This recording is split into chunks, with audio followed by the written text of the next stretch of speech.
One, ang kahulugan sa pagtuo nga una may kasiguruhan. Kita sa mga butang na atong ginauman na dili makita.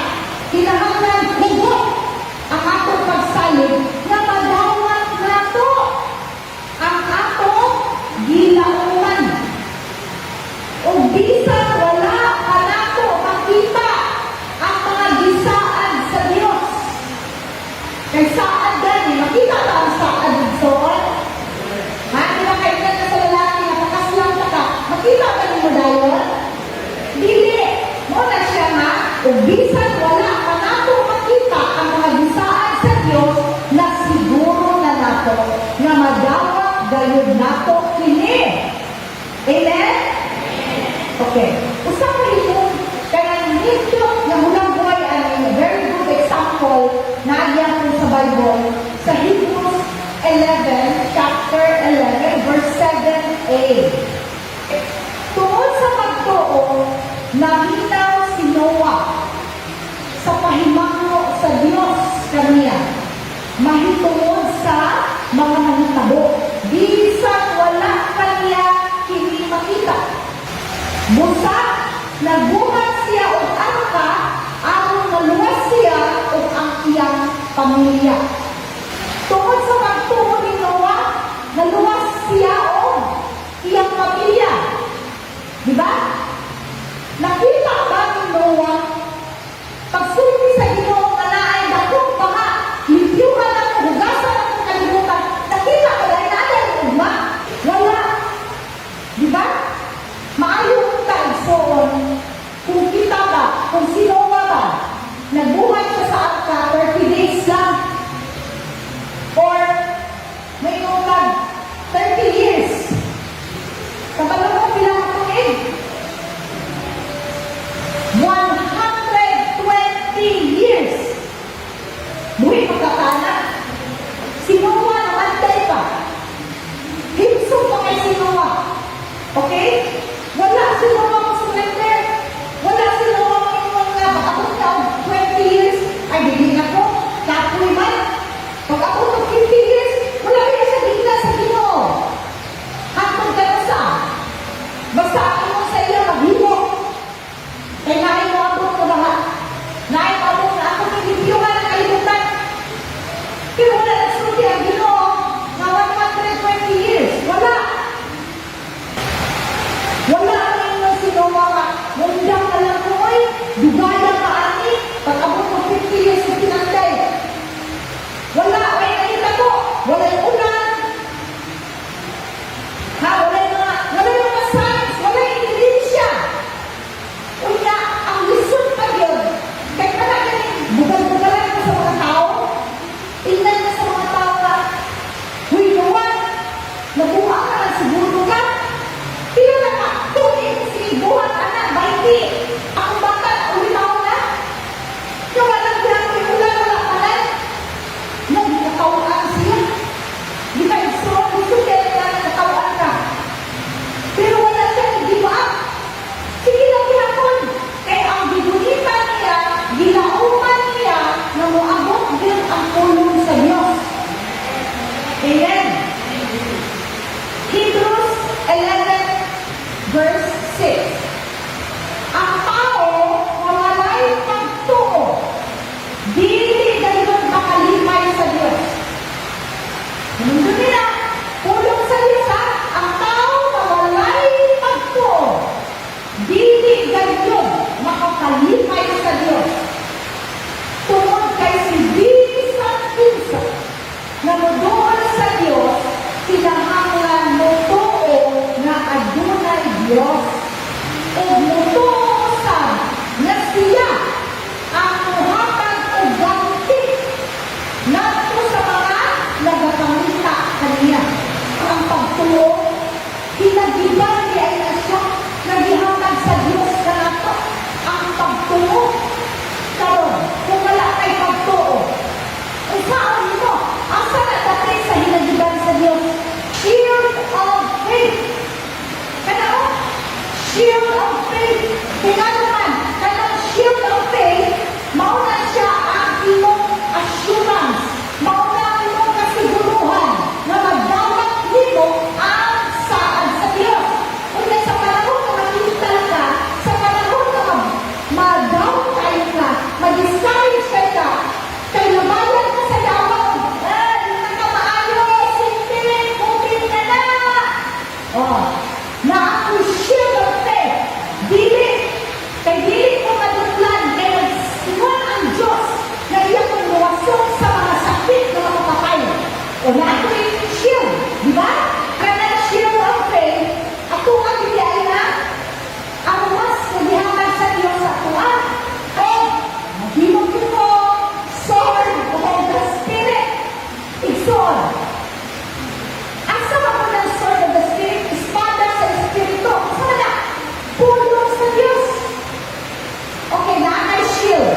Saan man?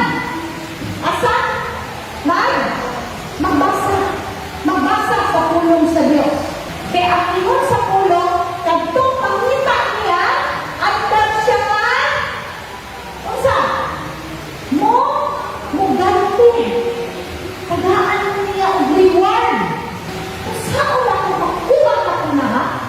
So kung ikaw, mangitang din ka sa Ginoo, gantihan ka niya. Amen. Basahon natin sa Hebrews 11:33 to 35. Maulit sila ang mga tao nga grabe pagtuo. Ugod sa ilang mga nakuha, tungkol sa ilang grabe na pagtuo. Wala pa lang ilang gidawat at ilang gilauman, pero nagtanaw sila na nagdawat na gilila. Muna sa 33, tungkol sa ilang pagtuo, gipilin nila ang mga ginharian. Nagdumala sila na matawag o nadawat nila ang mga saad sa Diyos kanila. Pinunyo mo kay Joseph, tungkol sa ilang pagtuo, wala silang tukba sa mga leon. Wala silang mapasok sa nagdilaat ng kalayo. Shadrach, Meshach, o Abednego. O nakalingkawas sila sa kamatayon pinaagi sa espada. Ngunit sila naman ang mga direkod sa Ginoo. Kaya sila na nandito sa daang kasabutan sa Old Testament. Karon sa Hebrews, sa New Testament, ginanda nila itong mga tao sa unang ang grabe mga pagtungo. Ako ba kanila luya na kaayo kapag di mabaskog sila. Nahimaw sila kaisog sa pakigira o lapili nila ang nasundalo sa ubang na lungsod. May mga babae usab na tungkol sa ilang pagtuo sa Diyos. Ang ilang mga anak na namatay na buhin ang usab. Ako ba na nagtungo sa Diyos? Disakit hapon na namatay. Ito mga daan ng mga Christian, pakakon na sila sa mga leon. Pero wala din nila gininaman sa ilang pagtungo. Kaya nga naman, sa Bible, tungod kay nagbuhi sila sa paggawa sa kagawasan, sa kondisyon na kaligdan nila ang ilang pagtuo. Kaya nasayang nila na muabot ang adlaw na banhaw sila sa Diyos o madawat nila ang mas maayo pa nga kinabuhi. Romans 10:17. Karon makainom kita na ang tao mutuo lang kang Kristo kung makadungog siya sa mensahe. Mahitungod kaniya o kiniminsahe madungog lang kung may magtudlo ni ini. So, kinakailangan ka mo simba. Kaya kung hindi ka mo simba, kinsa may magtudlo sa inyo nga. Asa ka mo makadungog ng mensahe? Dili ka rin mo mabasa ang Bible. Ang inyong namadali na ang atong pagtuo, faith comes from hearing. So, magsugod ang atong pagtuo kung makapagminaw ta sa pulong sa Diyos.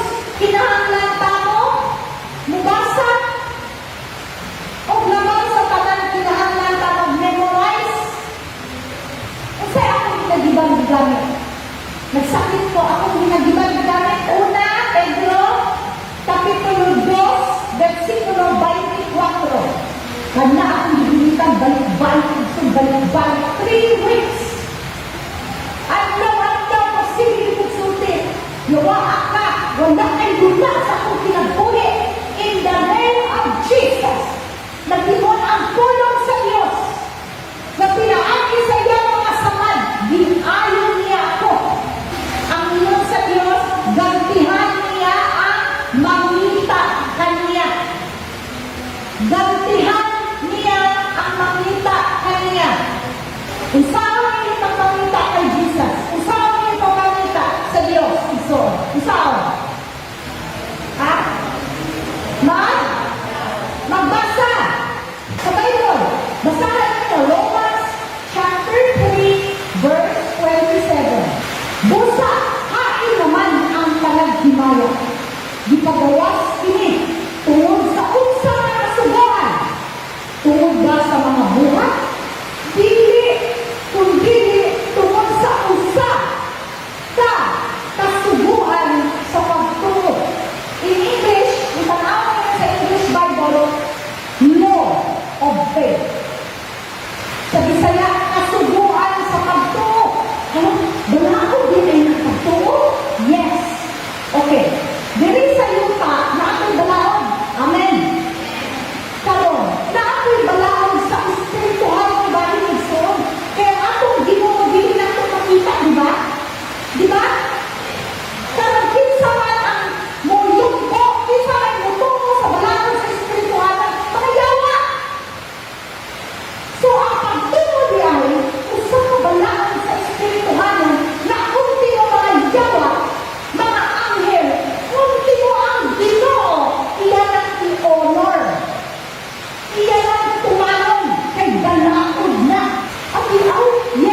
balaod ang pagtuo. Kinagilan, o balaod. Grabe ka powerful ang pagtuo ito. Munang kinahanglan gitag pagtuo. Example, dali sa yuta, kinahanglan ka mag-QR code, di ba? Kinahanglan ka face mask, kinahanglan ka face shield. Sulay na mo violate. Then, tanaw na to. Kaya ay punta. Anak po ang balaod sa espiritual. Kinahanglan o pagtuo. Mo ang yawa, ang langit, atong mismo atong Diyos, iyakan ng respetador ang atong pagtuo.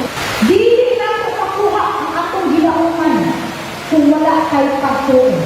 Mas kita na sila hilang niya, mas kita na sila tunay na ito ng kampuan, wala din ito nga ang atong pagtuo. Exor, kinahanglan dito mong lihok sa pagtuo. Usay, makapagtala ka, subagot ka ba sa ginawa ang pagkanto? Ang tulit sa ko, ginubok. Maayo na ba na ako, Ani? Ang makapagtala. Kaya mo, hindi ka na kung dyan ang ginubyo. Kaya kinahanglan natin tuwan ang mga butang o lang na natin nakuha. Ang mga butang na natin pang ginauman, kinahanglan tukuha na nato. Kinahanglan ito makabalik ito sa pamaagi sa Diyos. Iyakan ang pamaagi, hindi na niya ito pamaagi, mga tawhanan ng mga pamaagi.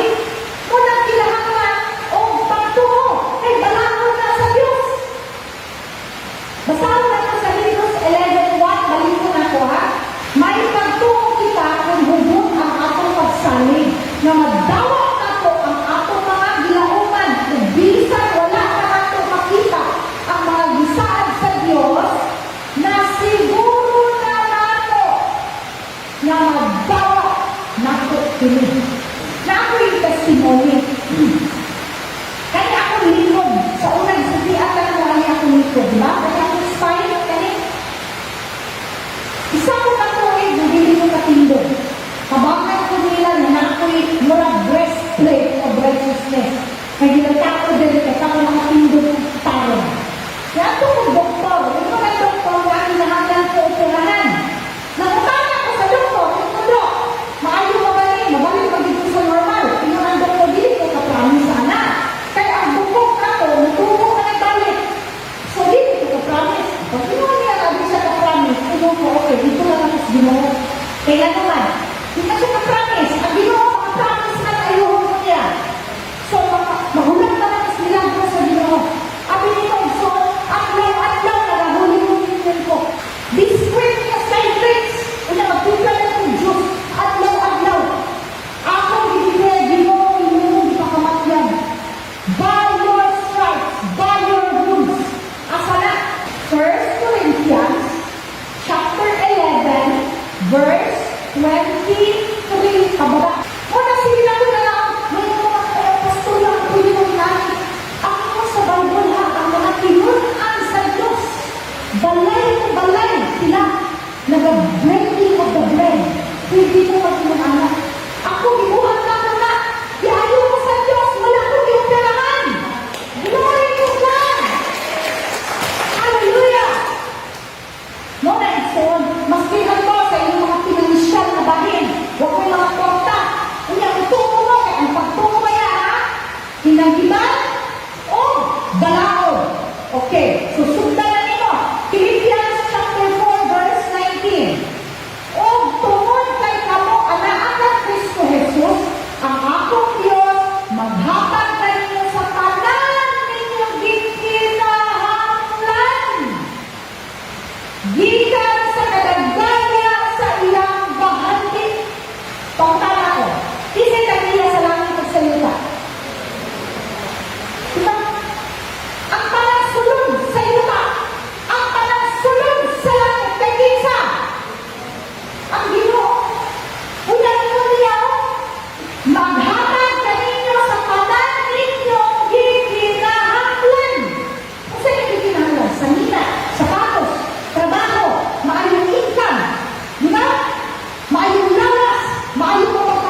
pinaagi sa imong mga samad, ayaw mo ako. Ano na ko? Lord, pinaagi sa imong mga samad, ayaw mo na ako. Ana, sige lang, ako ko. Hindi na ko yung ko. Dalay na lang Diyos. Lord, pinaagi sa imong mga samad, wagi mo pong ayaw. Wala na ating kasilong. Ating kasilong na po, dapat yung kaya nangingitin kasi nangingitin, masulog kasi sa ilaw ang ulo. No. Sige lang yung sabi, ayaw mo yung soul, ayaw mo sa Diyos. Hallelujah. Glory to God. Di ko lang bilang tanan akong tambal. Kaya ko na ko masabot na lang akong kaluyan. Hindi na ko kapakulas eh. Kasi naman eh, alangan, halos katakuras na akong tambal. Undangan ka lang akong tambal. Kuha ko ng pulong sa Ginoo. Lord, by your stripes and by your wounds, I am healed. Tapos mag-pray yung pamilya ka nagabilin. Tapos bintana sila na sa dawan. Kaya mapil ko dito kalawat na anak sulod. Kaya isolate ko. Siyempre, hindi ko gusto na mag-inausap ng pamilya. But God is so good. Ang pulong niya ako dinitindugan. So, kanawa, mauna ang pagtuloy sa on. Kanang wala ka pa yung ebidensya. Kanang makita ko yung mga anak, bagluhon na as, dito mo yung mga katuloy na dinidong, kapag niya ako, wala ka pa, kakulit, wala anak ang agit. No, wala yung ebidensya. Sige lang mag-declare, sige lang mag-declare, sige lang mag-declare that my children will arise and they will call me blessed. Anak ko na ito sa anak. My children will arise and they will call me blessed. My children will arise. As for me and my house, we will serve the Lord. Sige lang na ako, akong pamilya na walang gagawin sa Diyos. Sige lang magsulti. Ay, mag-anak nito, tawag mo, manawag mo na kailangan. As for me and my house, we will serve the Lord. Mga lagad sa aking mga anak. Hallelujah.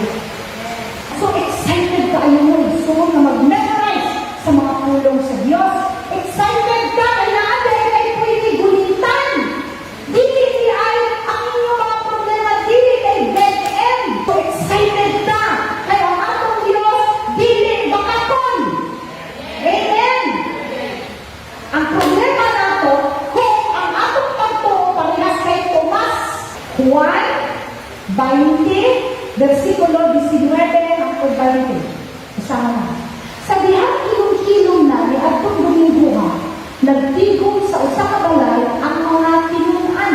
O tungod sa ilang kahadlok sa kadagpuan sa mga Hudiyo, gitrangkaan nila ang mga puntahan sa balay nga ilang tigumanan. Niabot si Jesus ug nitindog dito sa ilang kaliwala. Niingon siya, ang kalinaw paanaa kaninyo.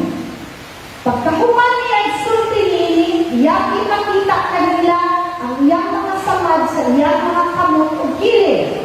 Ug nalipay gayon ang mga tinunan sa dirang nakita nila ang Ginoo. Iyang ipakita ang iyang mga samad kanila, nalipay din sila. Igsoon. Excited kayo sila, wow! Abi na ko, namatay na si Jesus, hindi na yung mabataw.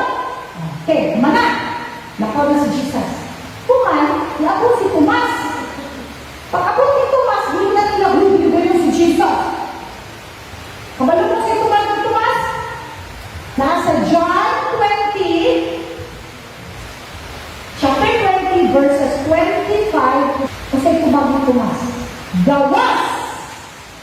Kung makakita ko ang agi sa lansa sa iyang mga kamot o masulod ko ang tulo sa iyang samad o masulod ko ang akong kamot sa samad sa iyang kilid, dili gayon ako ito.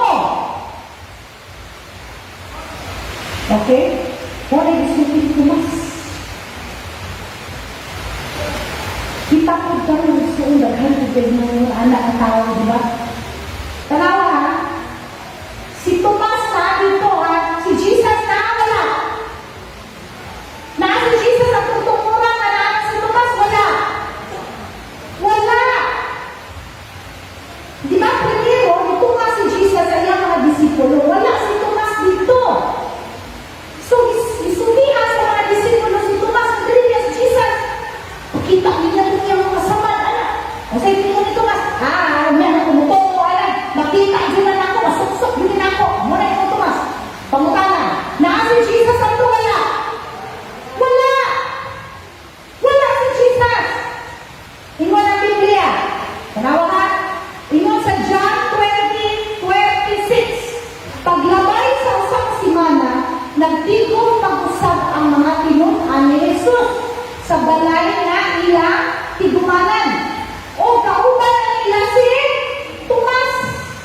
Gitrangkahan nila ang mga puntahan sa balay at ang sulod na usab si Jesus.